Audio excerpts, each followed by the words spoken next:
Buckle up, because Bill Maher's wild ride into Mormonism ends here, with the biggest bombshells yet. Tonight, Maher asks, is this a church, or a corporation with a really good tax plan? He follows the money, uncovering the LDS Church's vast financial empire and strict tithing system. Armed with documents and insider testimony, Maher paints a picture of an organization far more powerful than most imagine. The finale isn't just an exposé, it's a challenge to question what's really behind the friendly facade. Fantastic television, and a wake-up call for anyone who thinks Mormonism is just quirky and harmless. Maher kicks off with a rapid-fire recap of Mormon history, a fever dream of treasure hunting, golden plates, and ancient Israelites in America. He highlights the lack of evidence for the Book of Mormon's claims, comparing it to finding Julius Caesar with an iPhone. We revisit polygamy, the late ban on black men in the priesthood, and doctrines that shift with the times. Maher's point extraordinary claims, no evidence, and a history rewritten for public consumption. This isn't just quirky, it's a pattern of adapting to survive. The recap sets the stage. If the past is shaky, what's the present built on? What are they hiding now?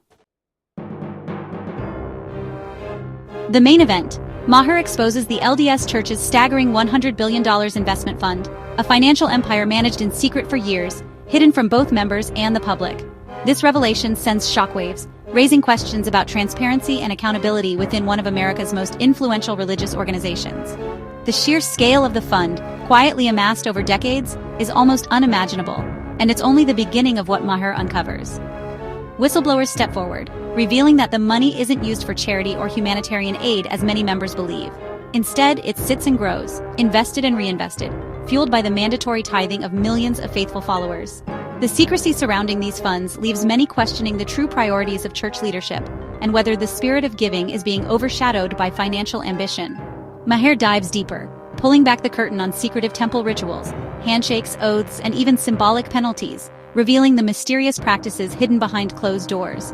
These ceremonies, rarely seen by outsiders, are shrouded in tradition and secrecy, adding to the intrigue and controversy. Former members bravely share their stories, describing a culture of control, conformity, and intense social pressure that makes leaving the faith nearly impossible for many. The emotional toll is real. Families divided, friendships lost, and individuals struggling to find their own path outside the church's influence. Within the church, questioning is discouraged. Obedience is everything. Members are taught to follow church leaders without hesitation, reinforcing a system where independent thought is often stifled in favor of unwavering loyalty. Maher connects the dots: immense wealth, strict control, and major political influence, especially in the American West. The church's reach extends far beyond the pulpit, shaping laws, policies, and even elections, often behind the scenes. The church's lobbying and campaign funding reveal it's not just a religion. It's a powerful institution actively shaping society and public policy, wielding influence that rivals major corporations and political groups.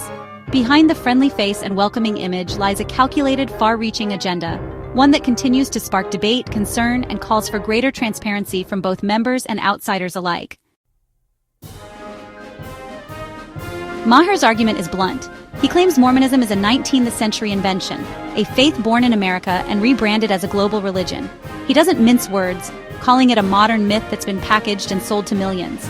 Maher's style is provocative, aiming to spark debate and force viewers to question what they've always accepted as truth.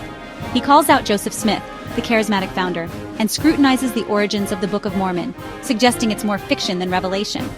Maher also highlights the church's vast corporate empire, pointing out its real estate holdings and financial power. He demands that the church be held to the same standards of transparency and accountability as any other major institution, especially when it comes to money and influence. For ex-Mormons, Maher's takedown is a moment of validation. Many have struggled with doubts and faced isolation after leaving the faith. Seeing their questions and criticisms aired on a national stage feels like a breakthrough, giving voice to experiences that are often silenced or dismissed. But the faithful and the church's public relations team are quick to respond. They defend their beliefs passionately, emphasizing the positive impact the church has on families, communities, and humanitarian causes. For many, faith is about more than history or money. It's a source of identity, comfort, and purpose. The real debate emerges. Can spiritual truth be measured by historical facts and evidence, or does faith exist beyond the reach of logic and proof? This question sits at the heart of the controversy, challenging both believers and skeptics to reflect on their own standards for truth. Maher insists that when a religion makes real-world claims, asks for money, and wields social power, it's not off-limits for tough questions. He argues that transparency and accountability are essential, especially when faith intersects with finances and public influence. In the end, the episode doesn't offer easy answers. Instead, it leaves viewers with a challenge: to examine their own beliefs, question what they've been told, and decide for themselves where they stand in the ongoing conversation about faith, evidence, and truth. After all the bombshells, Maher's takeaway is clear. Mormonism stands as a masterclass in American reinvention and enterprise, a faith that has continually adapted to the changing tides of culture and commerce.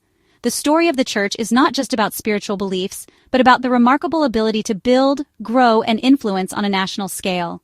This isn't a crusade to destroy faith, but a call to demand transparency and accountability from a powerful institution that shapes countless lives.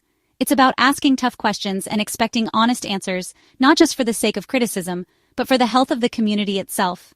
Maher urges believers to confront their own history in finances, to look beyond comforting narratives and face the complexities that come with power and influence. It's a challenge to dig deeper, to understand where the money goes, and to reckon with the past. For non-believers, it's a reminder to recognize the church's real-world influence, how its decisions ripple out into politics, business, and society at large, affecting people far beyond its own membership. The series gives doubters and critics a voice, bringing hidden issues and uncomfortable truths into the mainstream conversation. It's about opening up dialogue, not shutting it down. By blending outrage and humor, Maher makes a complex and often controversial debate accessible and impossible to ignore. He uses wit to cut through the noise, making sure the message lands with both impact and clarity. In the end, Maher simply shrugs. Here are the facts, laid bare for everyone to see. There's no spin, no sugarcoating, just the truth as it stands. What you choose to do with this information is entirely up to you. Will you look away, or will you engage with what's been revealed? The curtain's been pulled back, exposing what was once hidden behind layers of tradition and secrecy. Now, we can't pretend we didn't see. The choice of what comes next belongs to each of us.